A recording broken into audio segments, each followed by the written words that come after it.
I make this analog between racism and nature in this country because it's as pervasive and as real as nature. It is some part of everything the light touches. But in this moment, all of us are being invited to challenge that system and think about how to affect real change. This is Lady Gaga. 2 weeks ago, I recorded a very different commencement speech to help celebrate the wonderful accomplishment that is your graduation. My speech at that time reflected and referenced the shared experience of the COVID-19 global pandemic that has devastated the world this year, and how important it is to be a force of kindness in the world as you take the next step forward in your promising lives.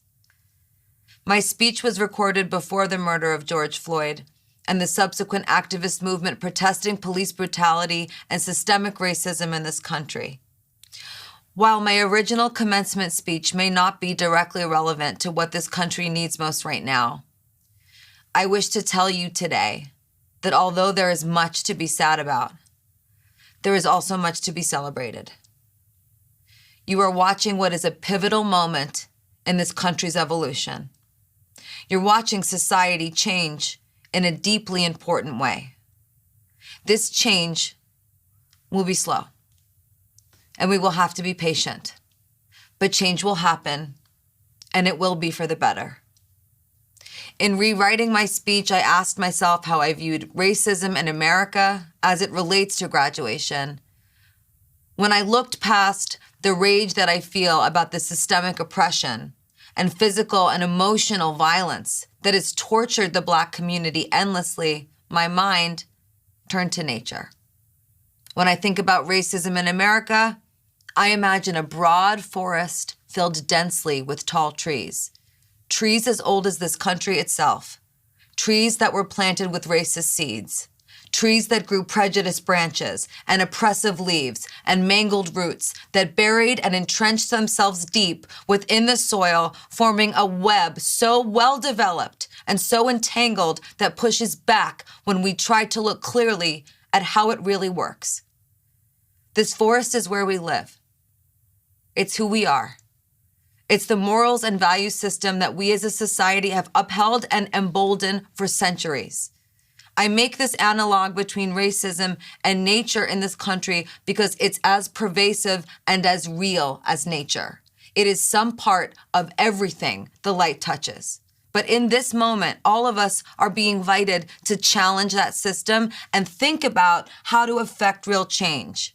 I believe in my heart that the people who are going to make this change happen are listening to me speak right now. I know this is true because it's you who are the seeds of the future. You are the seeds that will grow into a new and different forest that is far more beautiful and loving than the one we live in today.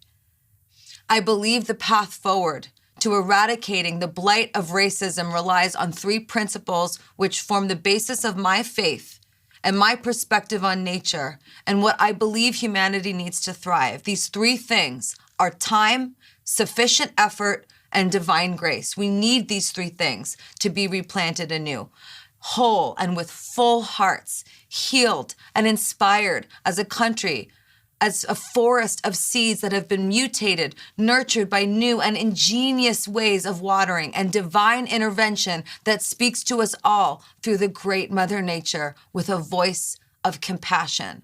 We can control time and sufficient effort. We cannot control divine grace, but I believe divine grace is the faith we can choose to place in each other to prosper lovingly and effectively. I believe you beautiful seeds have been presented with a wonderful gift.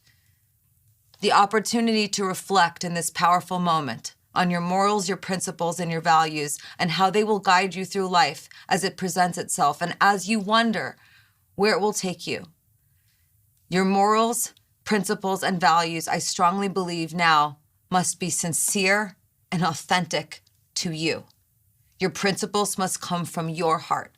Your values must come from your brain. Your morals must be derived from the whole you that you contribute lovingly to humanity. Your service to the global community will be kindness that's custom made by you for the world. In my original speech, I asked the question, what would it take to be kind all the time? Perhaps this question is still relevant today. I wish to frame this answer by saying something seemingly obvious on an occasion where you've already proven yourself smart, capable humans. People can do hard things. You can do hard things. You can rip up and replant the forest to be a vision only you have. Sometimes being kind is hard. I'm sure you could think of a few unkind classmates, friends, family members, strangers, people, teachers from your school, or even times that you've acted unkindly. Even if you've witnessed, though, a lack of kindness, still, moreover, that does not cannibalize the ability for people to do hard things. So since being kind can mean doing a hard thing, sometimes even in the absence of kindness, people can still do the hard thing and be kind. I encourage you to be kind. I do this to set the example I wish to with the tremendous privilege I have in giving you this commencement speech today. When I include that bit about kindness, that's me making sure during this moment between us that I am equipped with my morals, values, and principles for a very important topic. What do we do now? My answer of kindness is simple. But it's mine. Because right now, more than usual, we're trying to talk to each other. Let's talk. But just as you did in your classrooms almost every day, let's also listen. If we don't listen, we don't learn. Congratulations to the class of 2020. I can't wait to see your forest.